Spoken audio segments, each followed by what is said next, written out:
Good morning, Sergeant Johnson. I'm Cadet Frost. Today, we'll be looking at the North Torbian Rifle Squad and comparing it to the American Rifle Squad. This is an unclassified information brief. Our purpose for today's brief will be to understand and compare the composition, strength, disposition, and capabilities between the North Torbian Rifle Squad and the American Rifle Squad. Bottom line up front today, we hope to identify and compare the different warfighting functions. For the agenda today, we'll be comparing the composition, strength, disposition, and capabilities of the North Torbian and American Rifle Squads, as well as identifying the warfighting functions that are key to understanding today's battlefield. All the references for today's brief can be found in ATP 7-100.3, ATP 3-21.8, AR 25-50, and FM 6-0.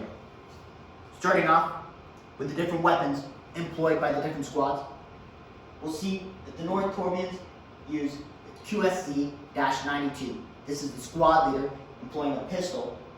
The QBZ-95 is an assault rifle. There's 6 of these in the North Torbian Rifle Squad. Secondly, the QBZ-95 with the QLZ-10. This is the mounted grenade launcher that's also attached to their assault rifle.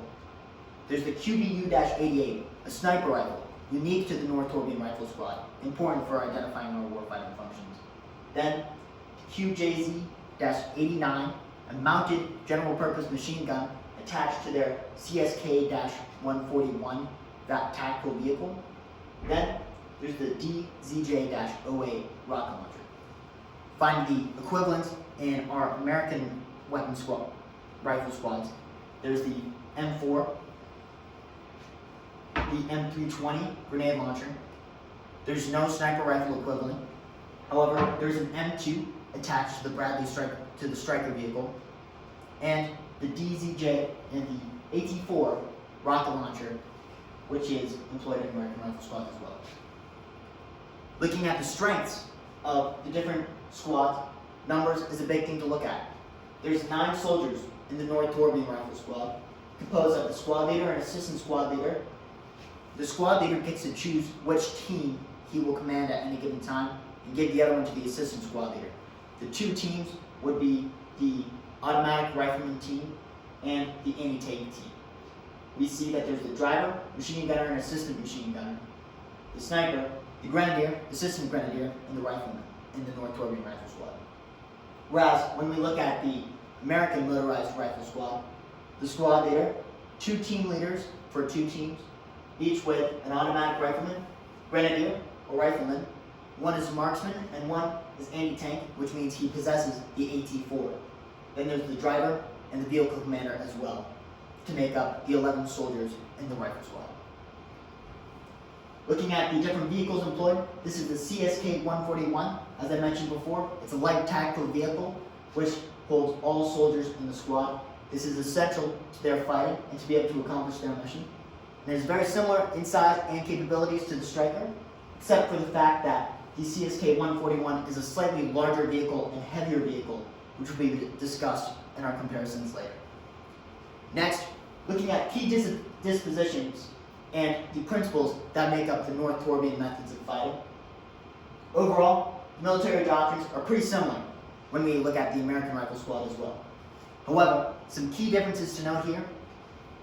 Some principles. They want to capture small villages and towns before capturing large urban areas. This is an important part of North Torbian doctrine, as we realize that they will take small villages and towns that are perhaps less defended and less fortified in order to consolidate their forces before taking large urban areas and more key pieces of terrain.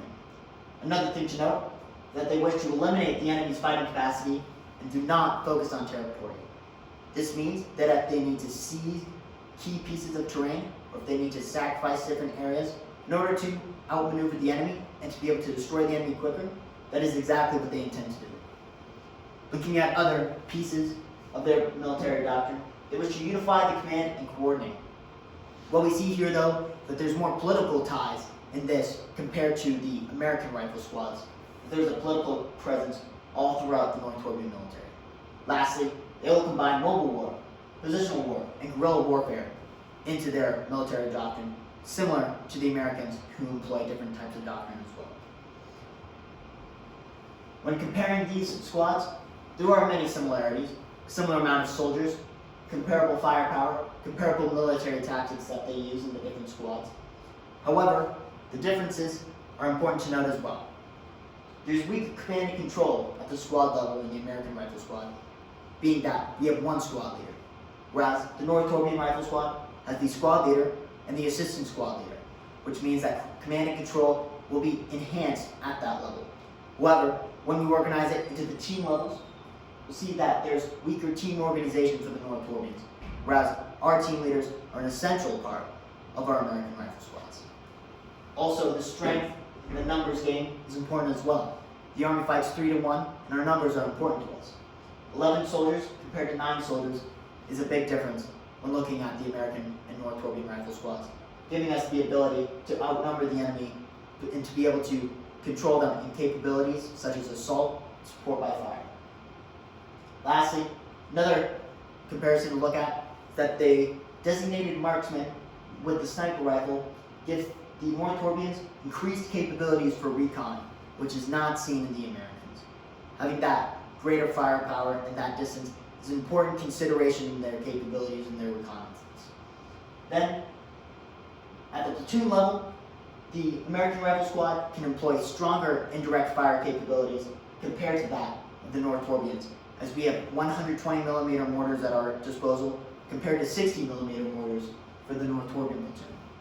Then, the maneuverability that is sacrificed in the CSK 141 means that terrain is harder and more difficult to navigate for the North Torbian Rifle Squad, whereas the American Striker is able to better maneuver difficult pieces of terrain. In closing, we were looking at comparing and understanding the composition, strength, disposition, and capabilities between the North Torbian and American Rifle Squads so that we might better identify and compare their warfighting functions in future wars as we seek to fight and win our nation's wars. I'll be answering all questions at the end of today's brief. Thank you.